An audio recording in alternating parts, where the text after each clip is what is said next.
ndị ọma anyị ji eme ọ na-ekene m unu nke ochie ya zelu biko ọ bụ na ọ ga-ekweghị mee watch video from beginning to the ending ọ ga-eme sense n'anya gị ma ọ bụ na ike ulo down. Enwere m 4 points to consider right now. Nchọka ngụpụta say that point that I cool down, analyze here, discuss this point, and I discuss say and send the other to the authority, to government, so that they will look into it. I believe if they will hack intelligently to our own voice, we are helping the government also to fight against crime. But I want them to look into this point I'm about to consider right now. Number 1 point, bụ ọ bụrụ na gọvanọ anyị chịcha bụ gọvanọ Soludo chịcha ọchịcha the second term ọchịcha, and I believe na ọ na-akwụ ndị security ụgwọ well. That is why it's not fight crime. Ọ bụrụ na ọchịcha the next government na-abata ọ ka ya follow all the footstep of the current this our governor Soludo now. Ọ ya akwụgwa ndị security ụgwọ one, because ọ bụrụ na akwụgide mmadụ ụgwọ onye ahụ akwụgide onye ahụ ụgwọ, this government ọzọ na-abata na-akwụzighị ndị ahụ ụgwọ, what will be the result? Ndị a ga-atọnụkwa utu egbe ha bụ tọnụkwazie rụkwa anyị ọjọbọ? I'm just asking, because gịnị ọ bụrụ na new government nọrọ kịta na-akwụghị ụgwọ na-akwụghị ụgwọ ọfụma ha na-arụ ọrụ ọma, because to me they are doing good work. Mana ọ bụrụ na gọvanọ Soludo chịchaa second term or rituo, onye ọzọ ga-achị ọ ga-emente kwa ụgwọ a ọ na-akwụ ndị a ka ọ ya na-akọ ọtụ ga salary, because ebe ha na-abube ha ọnụ ka ọtụ salary, onye ọbụla bụ egbe ebugogo egbe ka egbe ya ebubecha anyị ka ere ijikwa egbe rụka anyị ka 1. 2, Governor Soludo Sir, Your Excellency, ezigbo mmadụ biko, when recruiting the security in Anambra State na-achụ crime, because sir, recruit ndị Igbo at least from Enugu, from Abia, from Imo, from Anambra, from Ebonyi.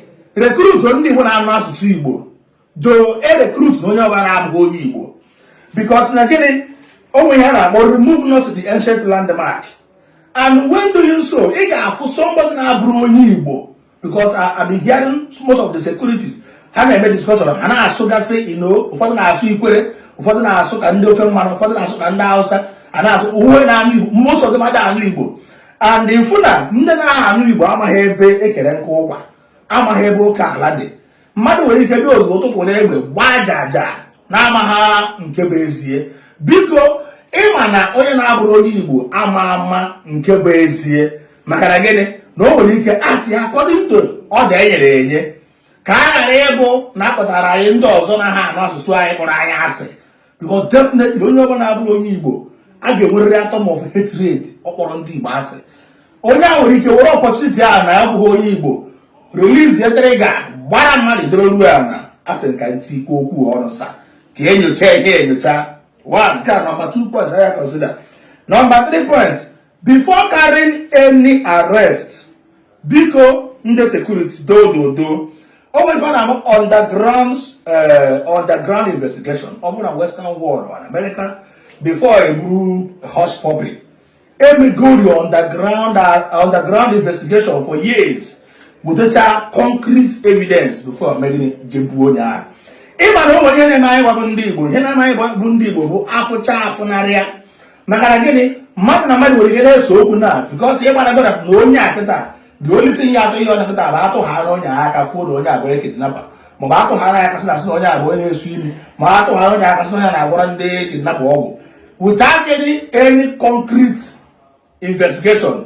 Eji ebe ahụ ụzọ nwụrụ onye agba ya jata because gịnị obodo adọrọ mma na achọ ka emezi obodo anyị. Mana dịka a na-emezi obodo anyị biko ka mmadụ ghara iji because ya na mmadụ ịwa na mmadụ nwere okwu ọ na onye akpakarịrị ibe na nkụ na ajọ, ịma na odogwu na-aba na-akpa nkụ ofu onye kpakara ibe nkụ na onye kpọrasị makpara nke na ajọ ọhịa.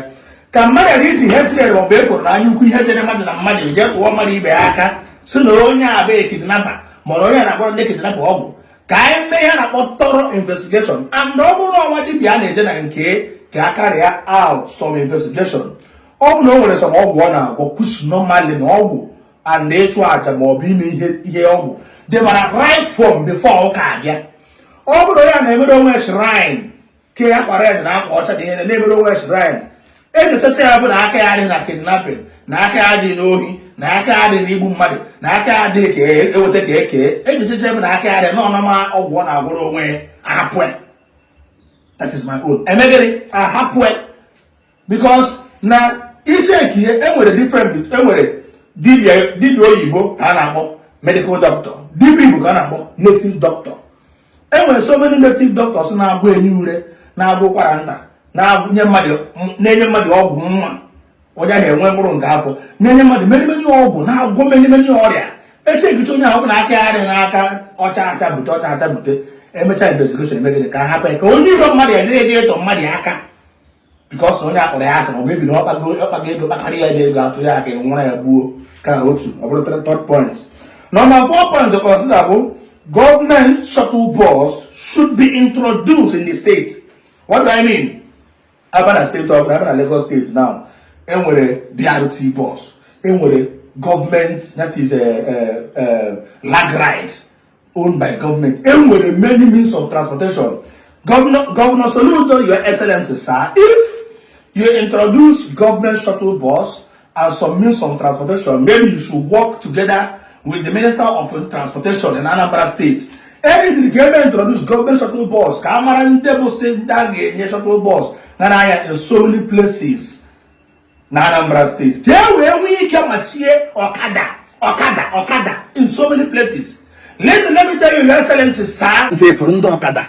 A Furundo Okada. Omuron de Surimi in every village and every community carry on Okada. On Okada na Abu Habru no Okada, but all we ever Bru no Okada, and they have to Diego. Because Randa and Mabu na kidnapping no Hinama. Ama and the Diego, non Okada na Okada na village. Mandeji, because na many communities today, our wife go so many on Okada and swimming. A Furundo Okada, because I gave introduce shuttle bus na the state. At least I open 1,000 pieces. A mega empowerment. Abana Kusigo, Binde Kusigo, Abana Hiale, Bindi Hian, Abana New North and New South, Abana 8 Nonature, Abana na Aguata.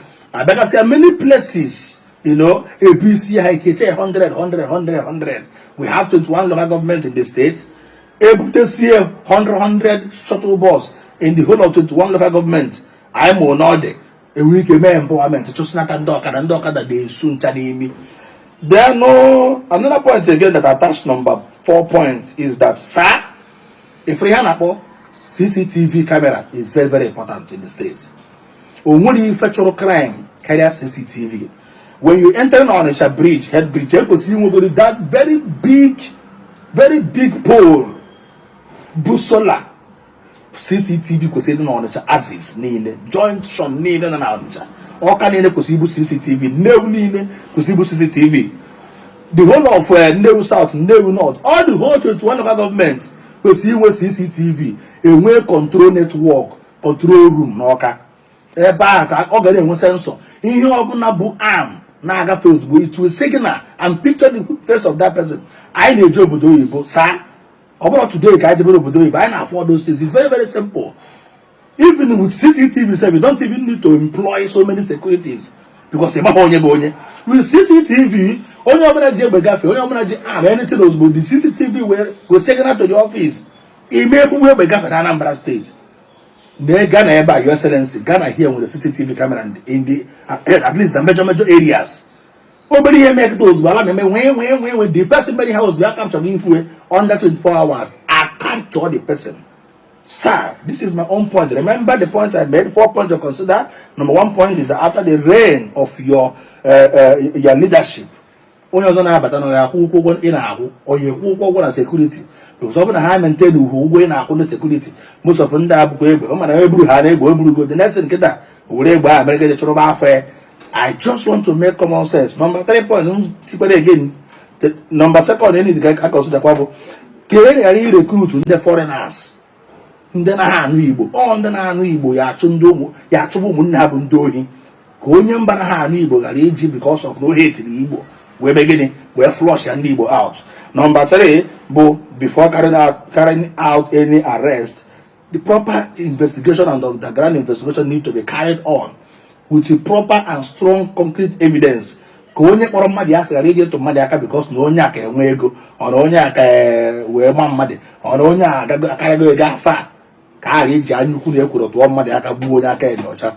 Then number 4, government shuttle bus should be introduced in the state. Thank you very much. I just want to make common sense. We're talking about Mr. Jpac, the chief of staff, Udo Gache, Anambra State. Thank you guys for watching this video. Please subscribe and share this video.